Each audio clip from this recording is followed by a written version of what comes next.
I followed DJ Lina Bradford, and I would see this woman playing an amazing DJ set to like a hype crowd on the beach somewhere that didn't look like New York City. And I was just like, how do I get there? I want to go there.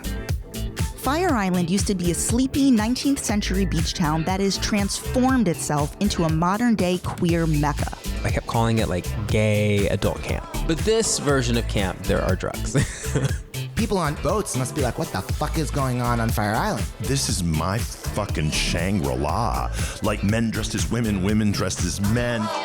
I'm Jess Rothschild, and in Finding Fire Island, we're going to take you behind the curtain of the mystique, the legends and lore of the island, told by those who've witnessed its evolution from the 1950s to today. Truman Capote came. Why can't we get the real Liza Minnelli? A true and tragic tale of the death of the great poet Frank O'Hara. Queer history has often been told through the lens of loss and disappearance, but Fire Island has transcended that to survive as a stunning fantasy world and cultural touchstone.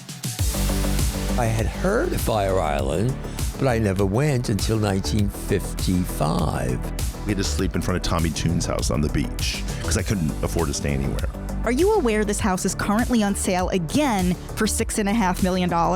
I've never heard of any house on Fire Island going for that kind of money. We're going deep on the ritual of tea, the invasion, share house culture, the rivalry between Cherry Grove and the Pines, and even hear from those who actually live here through the winter. It's funny, it's in my movie, ripped from the headlines of my own life. I know a number of rich black gay people, and they are not going out to Fire Island.